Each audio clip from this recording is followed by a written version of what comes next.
Olá, amigos da TV Cidade, estamos aqui com mais um Cidade Aberta. Por que Cidade Aberta? No Cidade Aberta, a cidade está aberta para ideias, para pessoas, para o cidadão. E, semanalmente, nós temos o nosso astro maior da TV Cidade, que se chama Senair Gomes da Silva. Senair, como é que foi a repercussão da história de Senair, parte da história? Meu Deus. Então você tem umas anotações aqui que eu gostaria que tu repetisse esses aí. Uma saudação especial a todos, e muito especial mesmo para aqueles que deram retorno, mandaram mensagens, e eu selecionei algumas para repetir aqui e mandar um abraço especial para essas pessoas que retornaram, porque o tempo vai passando, a gente vai vivendo, e vai acontecendo, e vai esquecendo algumas coisas, e o senhor me pegou de surpresa, que sinceramente eu tinha entendido que seria no outro programa, mas assim, eu acho que como você mesmo falou, a vida da gente a gente não esquece. Não. E foi acontecendo e a repercussão foi muito boa, e eu até anotei aqui. Acho que é bom, parte das... Pra gente, eu tenho um amigo em Novo Hamburgo, chamado João Luiz, mas ele é vacariano. Ele é do outro lado do Rio das Antas e eu sou do lado de cá. Então, não pescavam juntos, só enrolavam os anzol. Infelizmente, porque eu podia ter conhecido o João muito antes, que é uma figura fantástica. Conheci o irmão dele, que era policial rodoviário federal em Caxias, e eu tinha um supermercado a 100 metros longe. Então eles eram meus clientes. E um dia conversando, mas Amaral de onde? De Vacaria. E o fulano Amaral, meu irmão. Então, sabe essas coisas assim, que são bacanas. Então o João escreveu: linda tua história de vida, meu querido amigo. Parabéns, e suas filhas são privilegiadas em ter um pai com esse caráter. Olha só. Então, se o João diz isso, que é uma pessoa fantástica, ele é o diretor-geral da Transduarte, em Novo Hamburgo, que é uma empresa... Um homem experiente também. E a gente se tornou grandes amigos, até ele veio, numa das ocasiões que ele veio na empresa, ele veio almoçar lá em casa. Então é bem legal. Faz tempo que tu não falava com ele? É um bom tempo que eu não falava com ele. E aí o João me mandou essa mensagem. Legal. O Fernando Gasperin, que é meu amigo, meu irmão, eu chamo ele de irmão, porque a gente se identifica muito. O Fernando é uma pessoa assim, muito respeitada, ele é até meio de difícil, vamos dizer assim, de difícil lida, porque ele é um cara já mais fechadão. Não é que nem a gente fica falando tudo o que pensa e até o que não pensa. O Fernando é um cara bem, ele mede as palavras e tal, um cara do andar de cima. E o Fernando colocou: cara, tu não parava em nenhum emprego, hein? Parabéns, poderia escrever a história das tuas aventuras. Que memória! Então, um abraço para o Fernando e obrigado. É de Caxias, o Fernando? O Fernando é de Bento Gonçalves. E até eu acho que essa semana a gente vai jantar. Que legal. Convida ele para fazer um programa aqui, tu e ele. Podemos. Claro. Ele é meio chucro. Não, mas eu convido, ele vem. Comigo ele vem. E o Diogo Soprana, separei então a terceira. Rotariano. Trabalha na prefeitura, presidente do Rota. Comecei a conversar com ele há não muito tempo, acho que no máximo 2 anos, e perdi tempo não tê-lo conhecido antes, porque o Diogo é uma dessas pessoas. Engenheiro, né? Engenheiro, é um farroupilense assim, de alta estima. O Diogo escreveu: nossa, que história de vida, parabéns, amigo. Muito orgulho e gratidão pela nossa amizade e companheirismo. E que venham muitas outras histórias. Abraços. E o Paulo Roberto, tem mais uma, de Caxias do Sul: passou um filme na minha cabeça. Minha infância foi praticamente igual à sua. É o que nós comentamos, né, aqui, né, Cinema? Todos que tiveram esse trabalho desde pequeno, não é diferente. Né? Eu digo assim, e digo, sempre que eu tenho oportunidade de dizer para mais pessoas, eu digo que quem nasceu, as pessoas, passou tudo isso de sacrifício, teve que encarar todas essas dificuldades, isso é sorte. Porque quem passa por isso e não, na idade certa, fosse hoje seria bem mais difícil, então na idade certa para passar essas dificuldades, você não acha mais nada difícil na vida, porque as coisas vêm acontecendo e você vai se acostumando. Isso aí. E aí você chega numa idade, quando alguém vem e diz, mas isso é difícil, não, para um pouquinho, você não sabe o que é dificuldade, então aguenta aí, vamos pensar, tudo tem saída. E eu conto sempre uma história que não se estuda em lugar nenhum. Nós estávamos andando no interior de Farroupilha, na linha, perto da Jansen, por ali, um domingo à tarde. Aí a gente olhando, eu fui dar o balão no meio da estrada para voltar, e eu estava com a SX e ela derrapou e pegou o para-choque dentro da valeta, molhado. Enterrou ali. Aí engatei o ré para engatar, porque eu sabia que não ia tirar. Aí saímos no meio da rua, não pega celular, não passa ninguém, um deserto. E aí a minha esposa ficou apavorada, começou quase a chorar. E eu disse, e a gente trancou a estrada. Eu disse, vamos parar para pensar? Que não existe nada impossível. Aí ela começou a pegar a pedra. Não, calma, vamos pensar primeiro. Vamos pensar. Se nós colocar o macaco aqui, a gente vai levantar um lado do carro. E aí, sim, tu traz pedras, essa madeira que tem aqui, a gente vai calçando, ela vai ficar apoiada aqui. Aí nós vamos do outro lado, não vamos erguer muito para não encostar no chão, mas vamos do outro lado, vamos erguer mais um pouco e vamos calçar dos dois lados. Nós vamos demorar um pouco, mas o sol está alto ainda. É coisa de coluna, o sol está alto ainda. Ou seja, falta tempo para anoitecer. Sim. E a gente, aí engatei o ré, saiu na boa, assim, na primeira, a gente fez o retorno, e eu disse para ela, você percebeu que nada é tão difícil que eu não posso resolver, desde que pare para pensar. O que é difícil na hora do sufoco. Mas a gente tem que aprender, ter essa serenidade para parar para pensar. E todo empresário bem-sucedido planeja. Não faz aquele planejamento estratégico do 20-40 e tal, né? Mas é um planejamento planejado com início, meio e fim. Né? Eu participei do 2020. Com aquelas equipes que tinha em Porto Alegre, eram reitores, eram vereadores. Que anos foi isso? 2006, 2007. Era 2020. E anterior à grande crise de 2008. Né? Foi anterior. E eu quero dizer que a gente perdeu muito tempo. Por quê? Senhor? Porque o empresário, e eu tenho um exemplo do Coreia de Serra, também. O empresário tem um tempo. O político tem outro tempo. Esse é o problema. O pensador catedrático tem outro tempo. O tempo não é igual para nós todos. Só vou dar um exemplo para o nosso querido público pensar. Eu estou numa reunião com 11 diretores do Coreia de Serra.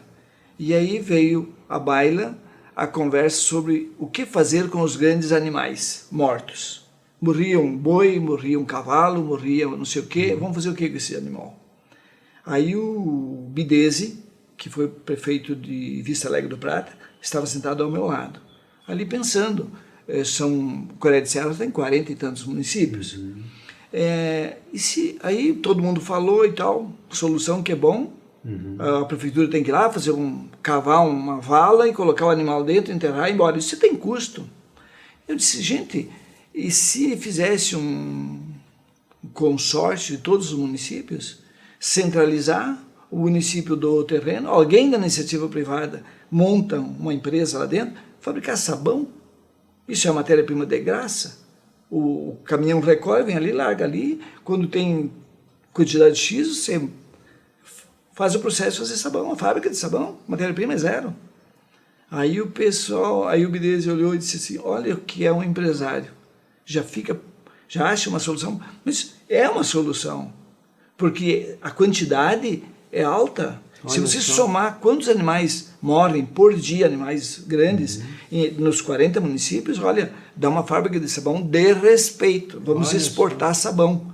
Que traga uma tecnologia, que se vai investigar. É uma ideia geral para que depois ela seja aperfeiçoada. Não foi adiante. Não foi, mas nunca vai ser adiante. É mesmo que eu trazia o Observatório Social em 2006. Demorou 12 anos para que ele acontecesse.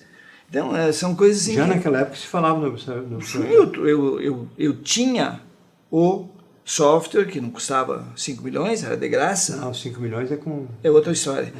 Que viesse esse software desenvolvido em Maringá, porque a história, eu acho que é bom a gente repetir. É bom resgatar. Foi o seguinte, nós estávamos conversando em Brasília com o Nogaroli, que depois acabou entrando na Lava Jato, isso é outra história. Mas naquela reunião de quem em Brasília? Sobre garantias de crédito.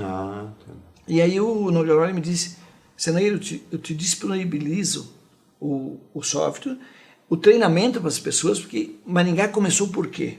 Os vereadores de Maringá, 2004 ou 2005, uma coisa assim, compraram laptop, um para cada vereador. Pagaram, vamos botar um exemplo, 8 mil, que eu não sei se foi bem isso, foi perto, 8 mil cada laptop.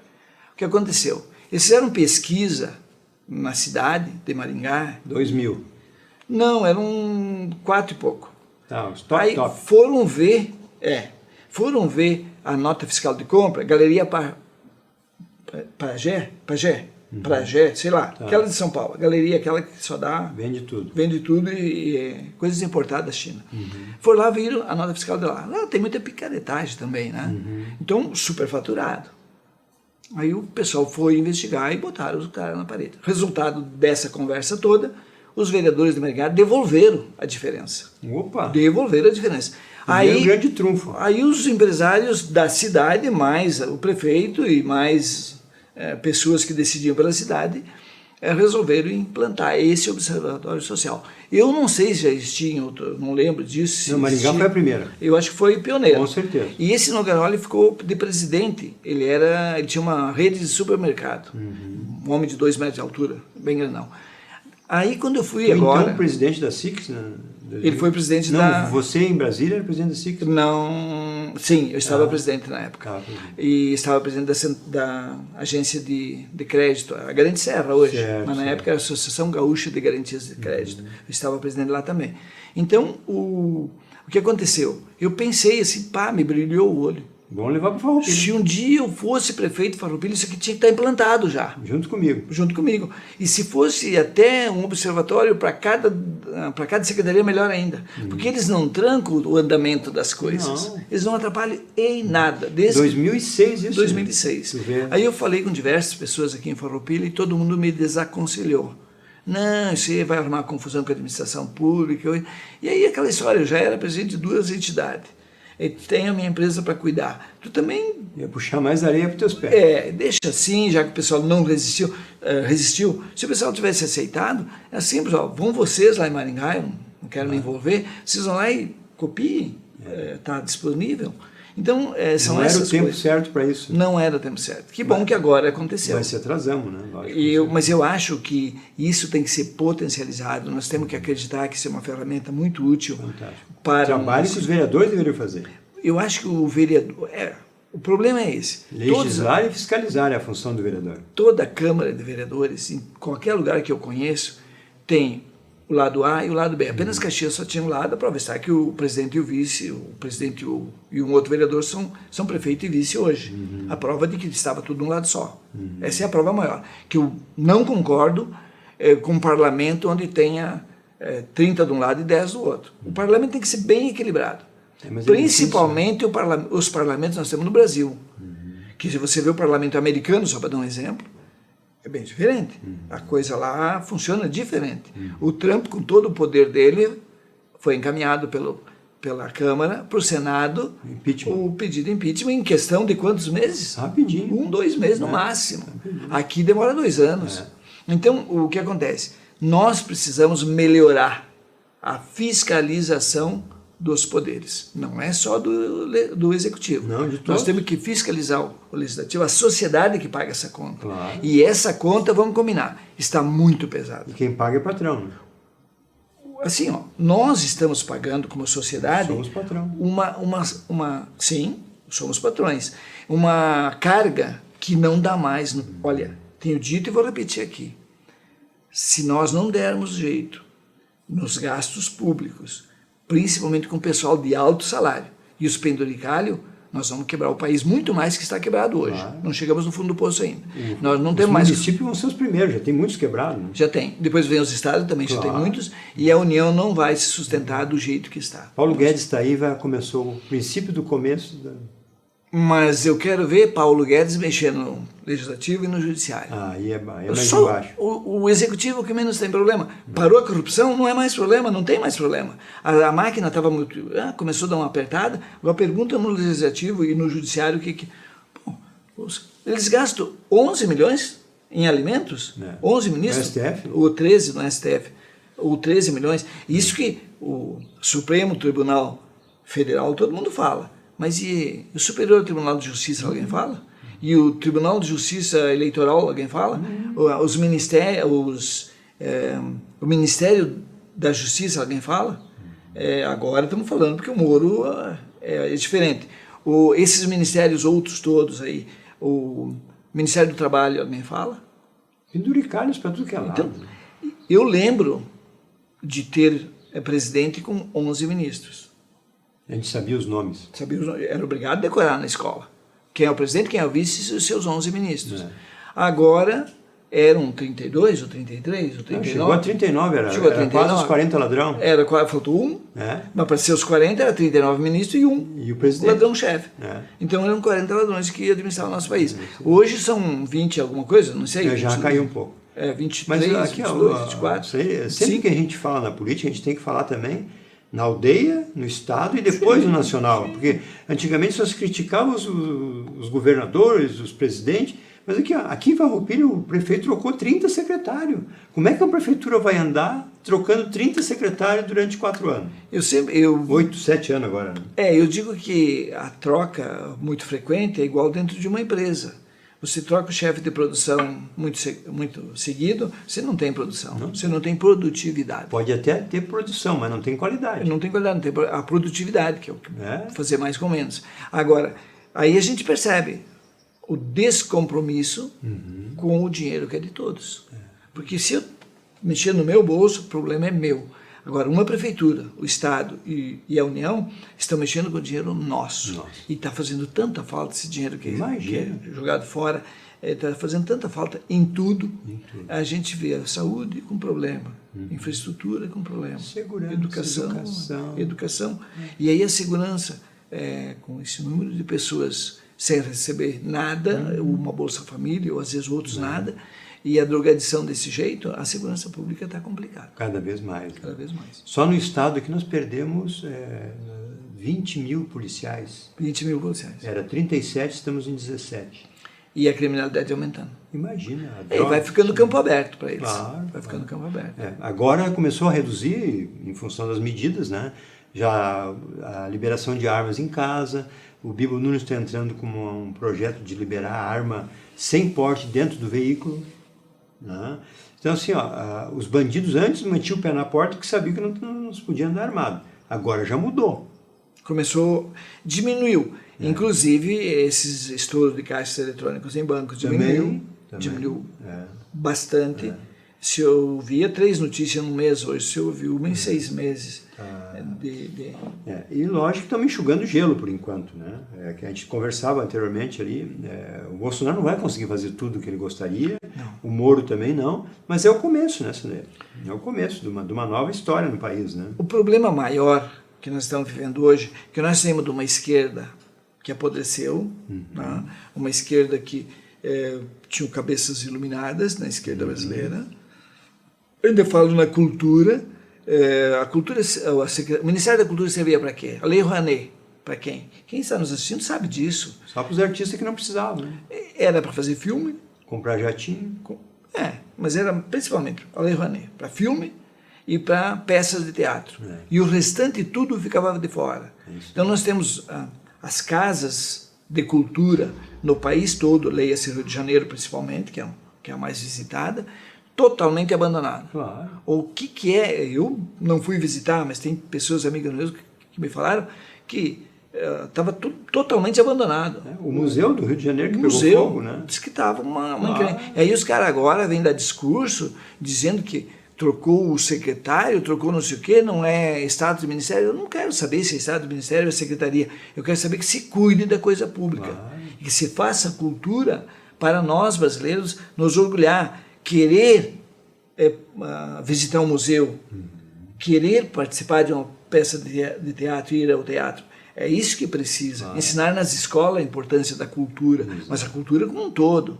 E não essa cultura que estão querendo provar, querendo passar para nossas crianças, totalmente esquerdista, vamos ser bem claro. É uma cultura totalmente deturpada. Mas essa fase passou. Pois mas até desmanchar. Sim, e construir. Longe. E aí que eu queria dizer antes também, passou, o problema é que você não pode sair de uma cultura totalmente esquerdista e querer botar uma totalmente direitista. Não. Nós temos o caminho do meio, fica mais fácil, é uma transição. Então me parece que há alguns ministros que eles chegaram arrasando, como quem diz, vamos falar italiano que aqui todo mundo entende, qua comando mi. Está, mas eu comando me para quem e por quem? É isso aí. Eu tenho que ter um mínimo de respeito a isso que está acontecendo. Até o Senaíro, o Glaciro, o Lucas entender que aquilo não servia, mas isso aqui também não me serve agora, eu tenho um caminho do meio. Claro. Eu tenho que acreditar que existe um outro caminho, que não é o extrema-direita e não é o extrema-direita. Só falta agora eles querem que eu me ajoelhe e reze pela cartilha do como é que é o nome? Edir Macedo. Do Edir Macedo, e não mais pela cartilha do não sei quem. Quer dizer, não é bem assim. Vamos respeitar as nossas origens de cada um, de cada aldeia, e eu acho que o maior pecado do governo Bolsonaro é essa ideia de que a turma deles, do jeito que está, que é 100%, não é 100% correto. Tem muito erro também aqui, nós temos que admitir, temos que corrigir esses erros, até para provar para o outro lado que a gente não é radical. Radical eram eles. Que eu ouvi anteontem, não sei que dia foi, uma discussão entre a Fernanda Melchiona, que é deputada federal, era vereadora aqui em Porto Alegre, com o Alceu Moreira. Pensa dois extremos que dá pena até de ouvir umas pessoas tão desequilibradas. Porque para você falar que o teu lado é esse e você falar que o teu lado é este, não precisa brigar, não precisa chamar de mentiroso, covarde, sem vergonha. No campo das ideias, né? Apenas isso. É tão fácil você dizer por que você pensa assim ou pensa assim. É tão fácil você expor por quê. Agora os caras vêm por exagero. A Melchiona querer dizer que hoje está tudo errado e antes estava certo, ela pode até dizer que hoje estava tudo errado, mas admitir que antes estava errado também. Também, claro. Não, porque com o presidente Dilma... Vamos ter vergonha na cara, por favor. Vamos criar vergonha. Eles estão defendendo o indefensável, que a gente sabe os motivos, né? Eles tinham todas as benesses para os amigos, né? Mas chega num momento da vida, um momento da história de um país, e que é o que nós estamos vivendo agora, que não tem como você negar a verdade. Não tem. A cada dia que passa, sai mais uma operação Lava Jato mostrando as barbaridades que fazem. Agora, uma vez espionagem era crime. Agora o Reinhold, só porque é marido de um deputado brasileiro, e ele não é brasileiro, só porque ele é marido de um deputado brasileiro, agora ele recebeu uma... Como é que chama aquilo lá? O Supremo Tribunal Federal deu uma liminar lá, não sei o que ele não pode ser investigado. Sim, mas parei um pouquinho. Qual de nós, cidadãos brasileiros, ou que venha de fora, que é proibido nos investigar? Todos nós temos que poder ser investigados. Com relação ao Supremo, eu tenho uma teoria que é o seguinte: quanto mais eles fizerem, melhor. Porque o Supremo só vai mudar num curto prazo se o povo invadir o Supremo. Tem que invadir o Supremo. Eles têm que sentir o terror, porque é o seguinte, eles já não andam nas ruas, eles já não vão nos mercados e não pegam nem avião de carreira. Mas nós continuamos pagando a conta. Total. Mas assim, tem que invadir porque falta ainda assim, a hora que o povo invadir aquilo lá, não vai ter gente que segure. Hoje eu recebi uma postagem com as datas comemorativas. Em setembro sai o Dias Toffoli. Em dezembro, novembro, sai o outro ministro supremo lá, o Mello, acho que é. O Gilmar? O Gilmar fica. E aí tem mais uma data que sai não sei mais quem. Tá. E aí, cara pálida? Vai longe. Vai mudar o quê? Vai mudar o quê? Esse time aí vai longe. Mas, vai assim, mais 10 anos. O Gilmar continua fazendo o que ele acha, mas vai para Portugal. Não pega mais avião de carreira. Em Portugal ele está sendo esticalhado mais de uma vez, a gente viu nas redes sociais, né? Eu gostaria de saber, não precisava ser exato, qual é o patrimônio dele e da mulher dele. O que esse cara ganha em soltar o Barata Filho, que é o cara que manda no transporte do Rio de Janeiro, em soltar não sei mais quem, dar um habeas corpus não sei para quem. E ele, Lewandowski, essa turma toda, não é só ele. Eles têm um time de maioria absoluta lá dentro. O Lula tem a cara, os petistas têm a cara de pau de dizer que o Lula não roubou. Tu viu o inventário da Marisa? Não cheguei a ver. 66 milhões. Pois é, mas a tua mulher, a minha, não foram vender Avon. Vendia Avon. Então, o azar nosso. Pois é. Agora, eu conversei com ela pessoalmente, Glacido, por pouco tempo. A Marisa? Com a dona Marisa. Com pouco tempo. Assim, mas o que dá para ver? Ela era, vamos botar assim, ele é endeusado pelo mundo. Ele era endeusado pelo mundo todo. O maior tiro no pé que o PT deu foi fazer o Lula livre. Porque agora ele está livre e eles querem ele o Lula preso, né? Assim, vítima. Se você olhar, claro, Se você olhar, ele foi chamado de o cara até pelo Barack Obama. Sim, então ele viveu um o momento, e aí vamos só linkar duas coisinhas. Por que vir a Copa para o Brasil? Claro, ganha dinheiro. Não, ele, além dos superfaturamentos, Lula, se promoveu em cima de uma Copa no Brasil. Quem é o presidente? Uma Olimpíadas no Brasil. Olha o dinheiro que nós jogamos pelo ralo, e agora mesmo tem obras, as poucas obras que fizeram, estão sendo interditadas. O Rio de Janeiro foi interditado um parque olímpico. Não serve mais para nada. A nossa Porto Alegre, que esperava o metrô, que ia ficar pronto para a Copa, não está pronto até hoje o metrô. Então, assim, o dinheiro que foi rasgado com a vinda, porque ele queria ter... Isso tudo faz parte de um plano para o Lula conseguir uma cadeira na ONU para o Brasil. E ter, não sei mais o que, junto à FIFA. Era todo um plano traçado que nosso dinheiro. E nós mostrando o poder. Quanto custa, não interessa. Eu quero... Nós temos que chegar lá. Eu te cortei o da Marisa. Então, tá, mas é isso que eu estava falando. O Lula era endeusado, em todo lugar que ele ia era o fulano. E ele contava aquelas mentiras. Nós estamos tirando 300 milhões de crianças que estavam na fome. Ele nem sabia, ele disse isso. E ela dava a impressão que ela dizia, ela passava essa imagem assim, eu não tenho nada a ver com isso. Sabe? Tu sentiu isso, né? Eu senti, conversando sim, não foi muito tempo.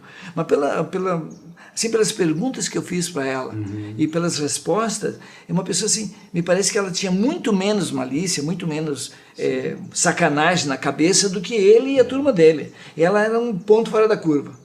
Naquela comitiva toda ali. Mas se enrolou na curva. Ela foi, eu digo assim, ela foi vitimada. Claro, foi junto. Porque se você olhar, eu não acredito que ela, a partir dos 30, 40 anos, até os 30, 40 anos, ela era safada como ela fizeram ela ser. Porque uma pessoa que morre da maneira que ela morreu e com um patrimônio de 60 milhões, né? 60 milhões, é isso? Isso aí. Tá. Ela sabe que ela não adquiriu 60 milhões. Ela tem consciência disso. Então por que botaram isso na conta dela? Alguém botou. Aí vem me dizer que o sítio não era dele, que não sei o que não era dele. Quem não conhece a turma do Suassuna, a turma do Bitar, todo mundo conhece, todo mundo sabe que aquilo ali não era dinheiro deles, que ele não comprou o sítio, coisa nenhuma.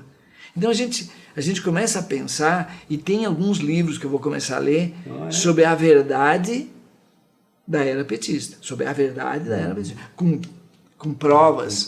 Que eu assim, já saiu algumas obras, eu não levei muita fé. Porque assim, se for para você ler uma obra que é de ficção, eu não vou ler. Eu quero saber realmente o que aconteceu. As de ficção são todas que os petistas escrevem. Né? É isso sim, isso é ficção pura. Porque não é difícil da gente entender o que aconteceu. Não é difícil. Assaltaram a Petrobras, está todo mundo aí confessando, falando. BNDES. Assaltaram 5 bilhões e 700 milhões é o que custou os fundos de pensão. É isso aí. Tiraram o dinheiro dali dos fundos de pensão. Correio, Banco do Brasil, Caixa Se Federal. você falar com alguém do Correio, ele diz, não, eu estou pagando hoje muito mais do que... para suprir o que levaram do fundo de pensão.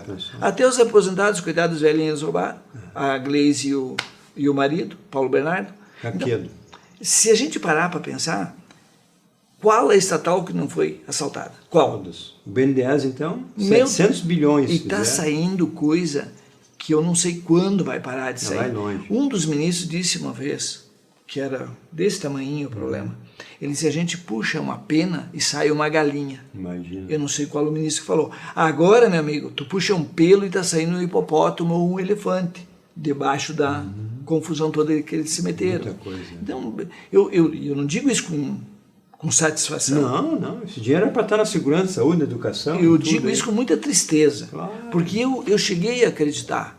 Eu também, no primeiro governo do Lula, sim, que era um operário, ia fazer tudo de bom, né? Eu cheguei a acreditar. Ele vendia bem, né? E assim, a gente tinha esperança. Muito. Porque era o único partido ainda que não tinha assumido o governo. Sinaíra, eu acho que, infelizmente, já estamos quase num tempo de meia hora. Aldeia. É cabível nos dias de hoje um prefeito gastar 5 milhões num programa de saúde onde o SUS tem um grátis, a outra cidade gasta 5 mil por mês e o nosso prefeito quer gastar 5 milhões. E 700 mil. Onde é que nós vamos parar com isso aí?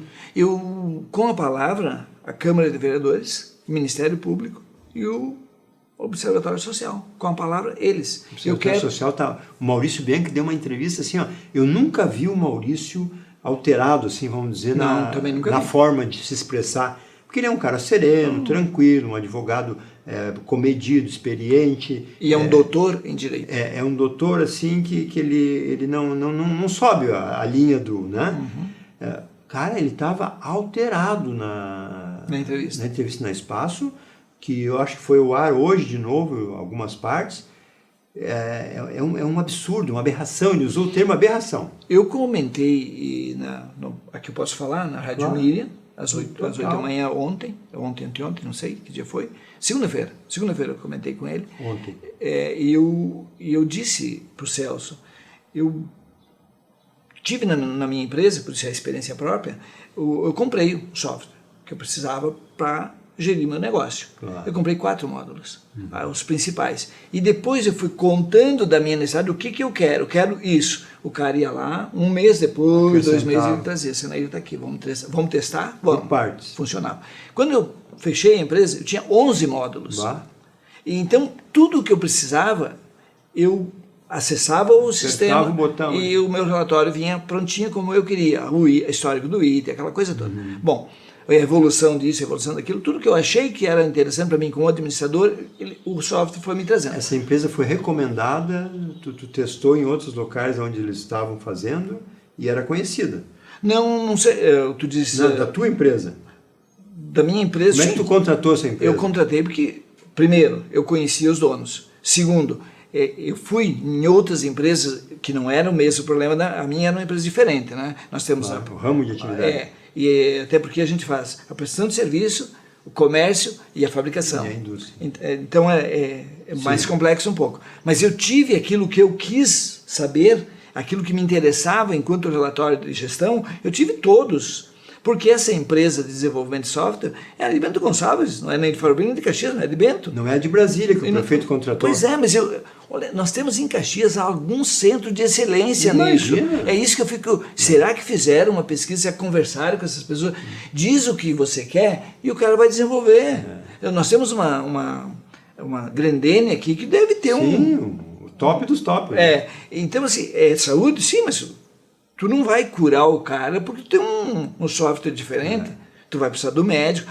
Mas ele vai trazer tal coisa. Sim, mas depende da informação, depende da alimentação desse sistema. O sistema não faz nada sozinho. Tu tem que alimentar. O treinamento para essas pessoas é um software todo diferente, então fala outra língua de repente, não sei. E outra coisa, né, Sandro? Não tem histórico nenhum. Vai ser feito exatamente para Farroupilha. Para quê? Tem, assim, não está bem explicado. Não tá. Pode ser que um dia eu me convença que está corretíssimo, eu vou vir aqui dizer, olha, eu me enganei nas minhas dúvidas, eu estava equivocado, eu vou vir dizer aqui. É muito dinheiro. Agora, que não precisa tanto dinheiro para ter uma ferramenta que eu preciso para administrar a saúde do município, não precisa. Não. E depois o acompanhamento, 196 me falaram, não sei se é verdade. Por mês. Tá, mas se a próxima administração que vai começar logo vai gostar disso? Quanta cirurgia dá para fazer com 200 mil reais por mês? O problema é o seguinte, em último ano de governo não se faz esse tipo de coisa. Não. Me desculpa, prefeito, sou teu amigo, gosto muito de você, mas me desculpa. Não precisa pedir desculpa, né, senhor? Tu é patrão, tu que paga o salário dele. Eu não concordo. O último ano de governo, estou deixando uma dívida, estou fazendo um gasto excepcional, que não é normal no ano a ano. Eu uso mesmo que pague, mas tem outras prioridades. Não concordo e ponto. Mas essa administração está no fim, acabou 17 de dezembro, infelizmente... Isso aí foi aprovado antes de 17 de dezembro. Eu estou torcendo porque apareça alguma vírgula que não explicada para o prefeito desistir disso aí. Porque ele vai passar vergonha no futuro. Do dinheiro que ele está rasgando. Ele rasgou dinheiro com a UPA, ele rasgou dinheiro com a saúde, com planejamento, com o hospital. Esse prefeito aí, se ele tivesse vergonha na cara, ele ia embora de Farroupilha. Com todas as palavras. É uma vergonha que esse cara está rasgando de dinheiro. Eu te digo assim, sinceramente, eu não tenho acompanhado a administração pública municipal. Não tenho acompanhado por razões pessoais. Não tenho acompanhado. E não tem assim... Mas a UPA, tu sabe da UPA? Não. A UPA, o prefeito trocou uma área ali nobre, do lado da delegacia, por um terreno nos fundos do cemitério, de uma área não urbana, que é área rural, ali ainda é uma área rural, que tinha que fazer ruas, que tinha que fazer áreas verdes, que não vale tudo isso, que valia o prédio lá de baixo. Começou a pagar aluguel para o proprietário lá, e depois destrocou por outros terrenos. Quer dizer, ele fez a burrada e depois consertou, trocando de novo, e pagou aluguel. Quer dizer, só aí, né? Eu entreguei para o Ministério Público o começo da história. Ó, tá aqui os projetos, tá aqui o que é e tal, e não deu nada também. Então, isso aí, quanto dinheiro público foi gasto ali? Ah, não, porque é verba federal. Não interessa. Veio do município, é do município. Ele podia ter investido isso aí, o Barreto tinha razão nisso aí. Fazia a UPA colada no hospital. O primeiro transformador lá, não é transformador no break, lá o grande, como é que chama? É transformador? Não, é outro nome, o nome fugiu agora aqui, né? A Estemac vendia isso aí. Tá? Faltava luz, aquilo ali no hospital tem que ter... o gerador. Gerador. Gerador. O Barreto gastou um gerador, botou no hospital, para já fazer a UPA do lado do hospital. Quer dizer, aproveitar toda a estrutura do hospital para a UPA. Daí a UPA viraria o pronto-socorro, viraria o posto maior da cidade. Porque os postos nos bairros funcionam, mas as pessoas vêm para o centro, para trabalhar, para tudo. Então usa o posto central. Então era o melhor. Agora, porque o dinheiro veio para mostrar uma obra faraônica, que inauguraram vazia até agora, já tentaram fazer um hospital, tentaram fazer não sei o quê, agora vão fazer uma grande farmácia ali, não sei com o quê. Porque, vamos conversar, este prefeito, essa administração, fez muita coisa pela cidade, não precisa estar inventando história. Ele fez, no primeiro ano de governo e no começo do segundo, tem muitas obras que ele pode mostrar. Então ele não precisa estar inventando coisa, não precisa estar exagerando, não precisa estar... Esse é o termo, inventando. Vamos relacionar três grandes obras que ele fez. Ele tem bastante coisa que ele fez. Vamos relacionar texto, te lembra de três? Eu lembro. Então vamos... Recuperação que desde que vim para Farroupilha, do Parque da Imigração. Que inaugurou sem banheiro. Bom, mas vamos dizer assim, tá bom. Era 26 anos certo. Que eu acompanhei. Precisava fazer. Precisava fazer, foi feito. É um parque. Então, recuperou o Parque dos Pinheiros. Também deu uma baita melhorada, agora não sei porque eu não fui mais, mas estava bonito. Melhorou. Sistema que é feito pelo governo do estado, que é preciso, mas ele encampou a ideia das sinaleiras que acabou os acidentes, aqui e lá em cima.